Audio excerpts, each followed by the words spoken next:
Hello and welcome to my channel. Go ahead, hit the like, hit the share, subscribe if you haven't already.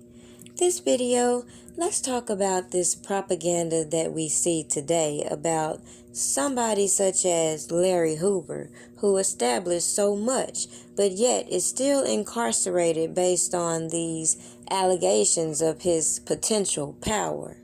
Watch this clip and I'll be back for the rest of my commentary, because I find it so strange how people started these organizations with good intentions. These organizations had then been demonized, and then you had these corporations glorifying certain lifestyles only to use that against certain individuals.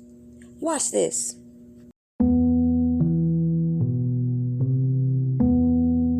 Quote, Larry Hoover is renowned and celebrated to this day by the gangster disciples, unquote. That's what the federal judge who just denied Larry Hoover's early release under the First Step Act that Donald Trump signed into law a couple years back. To the extent that any one person can deter another to commit crimes, Hoover's life imprisonment symbolically demonstrates that the rule of law reaches even those in power who seem untouchable, unquote. Now, Judge Leinenweber previously made comments suggesting he was open to the idea of resentencing Hoover, and although the judge wrote that Hoover's life sentence at the federal Supermax prison in Colorado is, quote, particularly grim, he said that he's concerned about an active risk of harm if Hoover ultimately was freed. A prosecutor said Hoover ran a gang from prison that was responsible for the highest murder rate Chicago has ever seen, a drug network that was pervasive and efficient, and an organization that controlled parks and street corners in neighborhoods and made it impossible for children to go outside and be children.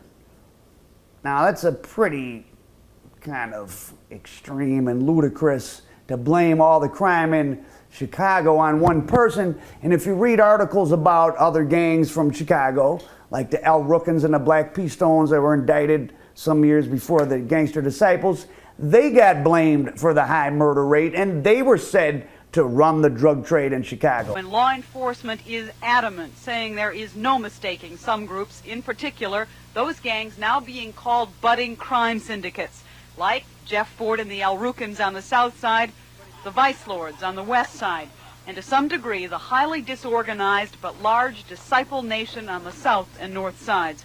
Not only are Chicago police and the Cook County State's Attorney directing more attention their way, so also is federal law enforcement. It is a serious problem today in this area. The Federal Drug Enforcement Administration, according to informed sources, has specifically targeted Jeff Fort and the El Rookins and their alleged connection to the lucrative narcotics business of selling the heroin substitute teas and... So how is that? How can two different groups both control the streets of Chicago and be responsible for most of the crime? That doesn't make sense. If you're like me and you sit and read these articles all in a row, you realize they blame the same things on each new set of criminals. But unless you're an historian of crime like me, you just hear all this stuff sporadically. Just like what I talk about in my American Dope documentary series. You hear about what the CIA did in this country or that country, but it's spread out across different years, and it never comes together into a coherent story. It seems like law enforcement's always telling the truth unless you have a full understanding of the big picture. And I figured that Hoover wouldn't be getting out some months ago, back actually in January, when I saw his name mentioned in an indictment of some GDs. They were supposedly on the Board of Commissioners. They threw Hoover's name in as having made these guys board members, and they were actually charged with murdering a rival board member. According to the indictment unsealed in January, Griffin, known as GG and Big Head, is accused of murdering a rival Gangster Disciples board member in Chicago back in 2018. Federal prosecutors filed the indictment alleging he was conspiring with another board member, who was also arrested.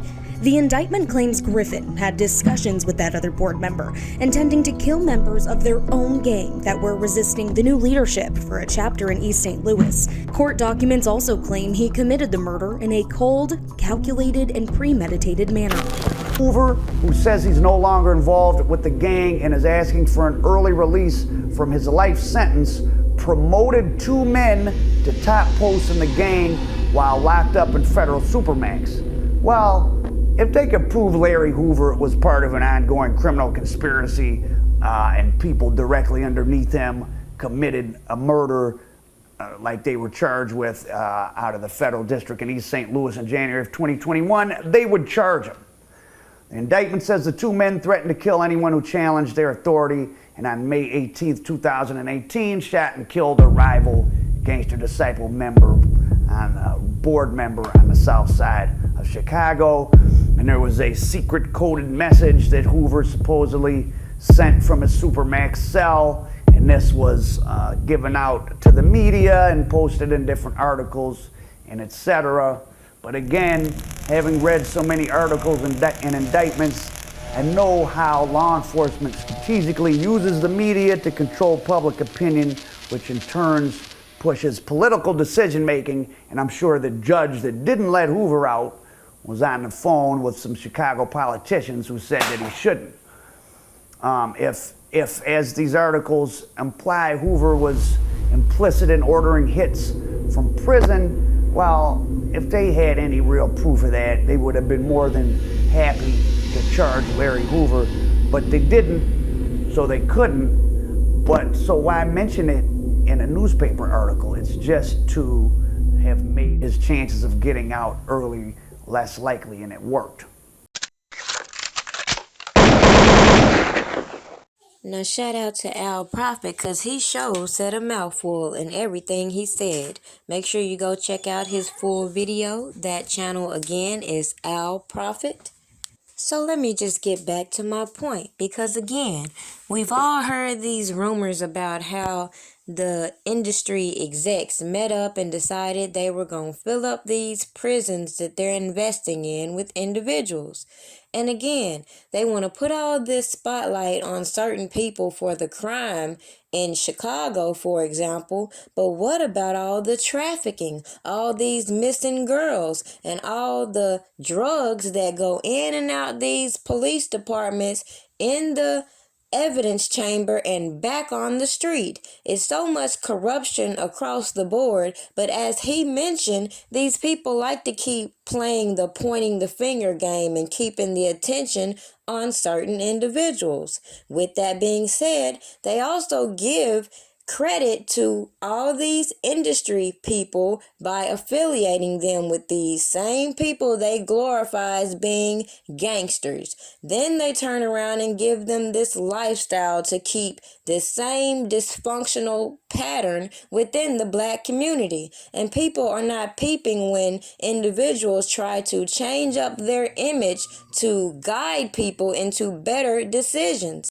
Knowing these politicians are purposely putting these laws into place, and then seeing how these celebrities try to send their messages across, are you surprised that Larry Hoover is still being attributed to actions that other people are out here doing?